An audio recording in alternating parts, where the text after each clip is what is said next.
Okay, let's start with the main components, the CPU. The CPU is AMD Ryzen 5 1600AF.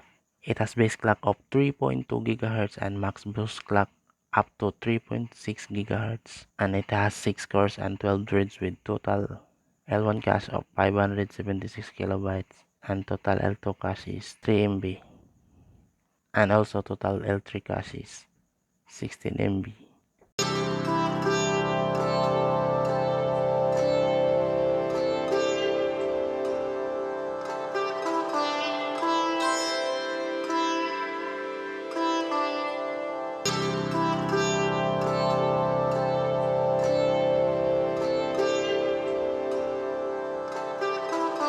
The CPU socket is AM4 and max temperature is 95 Celsius with PCI Express version of PCIe 3.0 with thermal solution red stealth color with base clock of 3.2 GHz.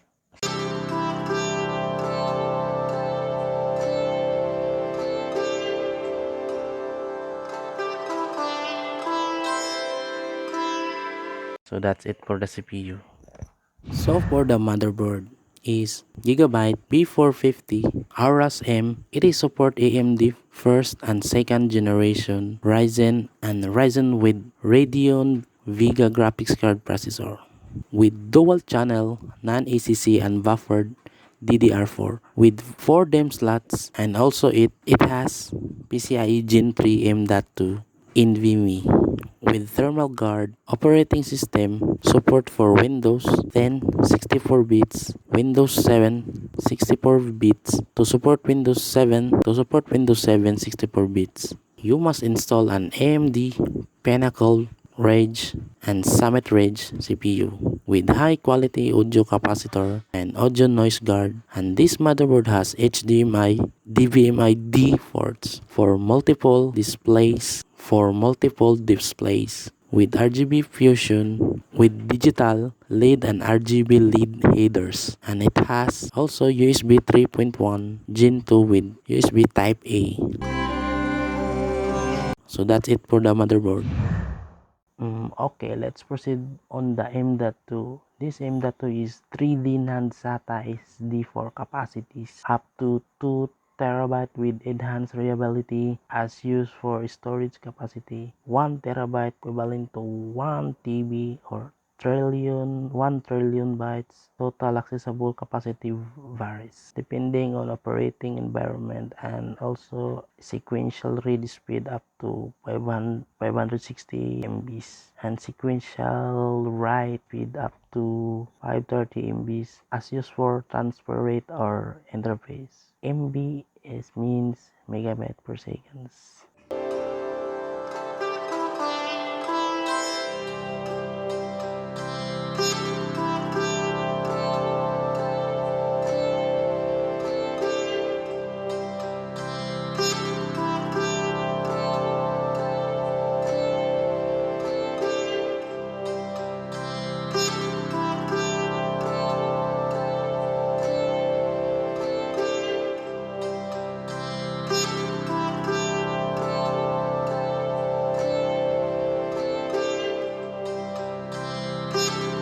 So that's for the M.2.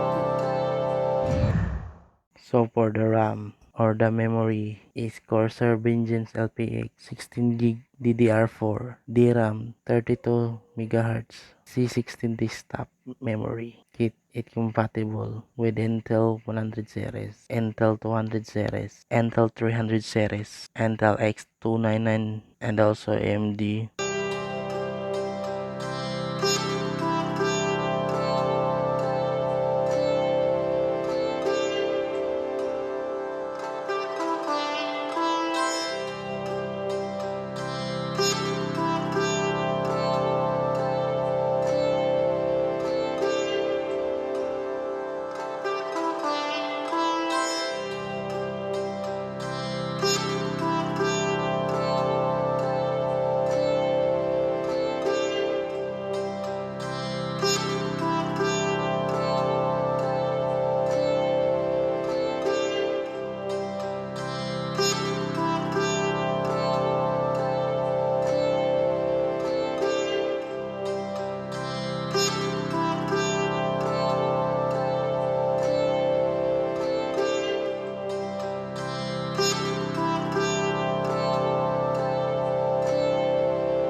300 series and AMD 400 series. And for XMP 2.0, support for trouble-free automatic overclocking. So that's for the RAM.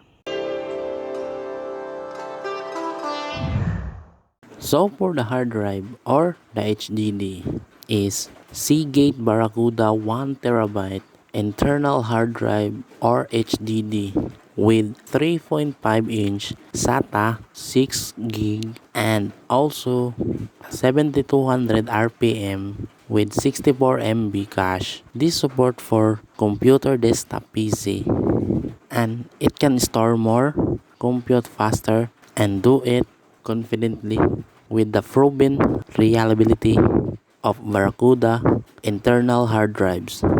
It is build a powerhouse gaming computer or desktop setup with a variety of capacity and form factors. The go-to SATA hard drive solution is nearly every PC application from music to video and photo editing and also for the PC gaming.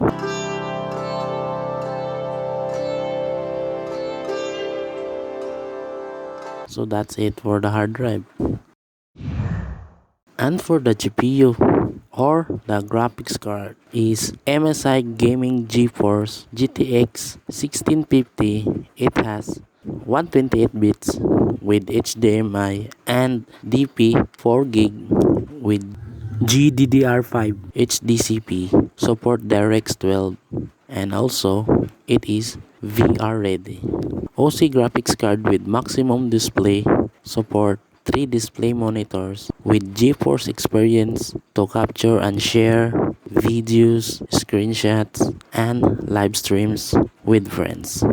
Keep your drivers up to date and optimize your game settings. And also, it has NVIDIA Encel, which is a powerful photo mode that lets you take professional grade photographics of your games.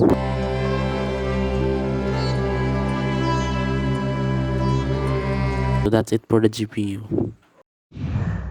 And for the case is Phanteks Eclipse P350X.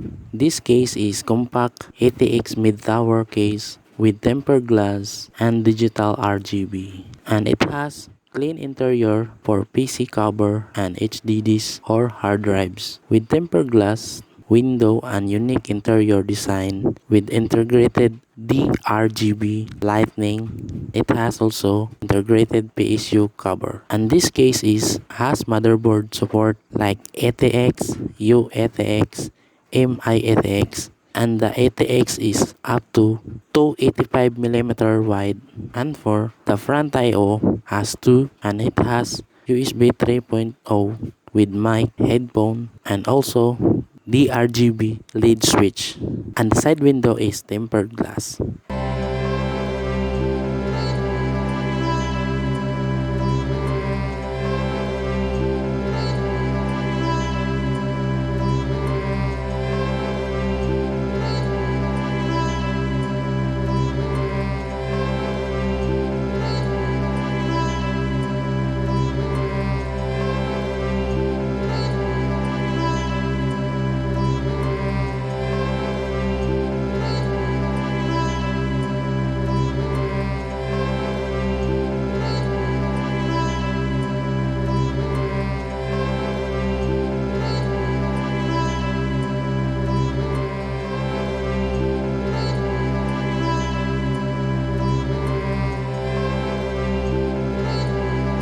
So that's it for the case.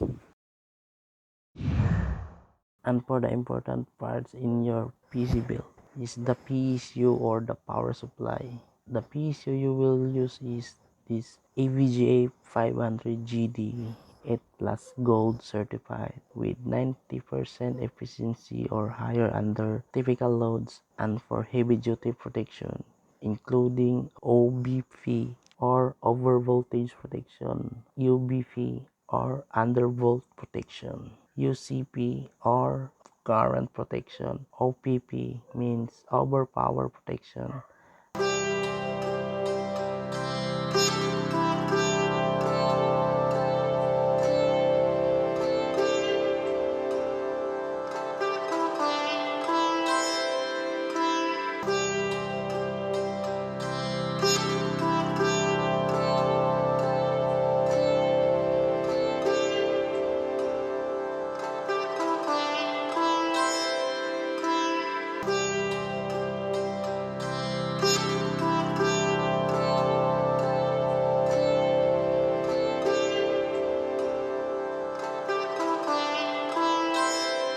and the ACP short circuit protection. Or if you can find this same PC, you can choose another brand with 500 watts and it has 80 plus bronze or gold certified power. So that's for the power supply.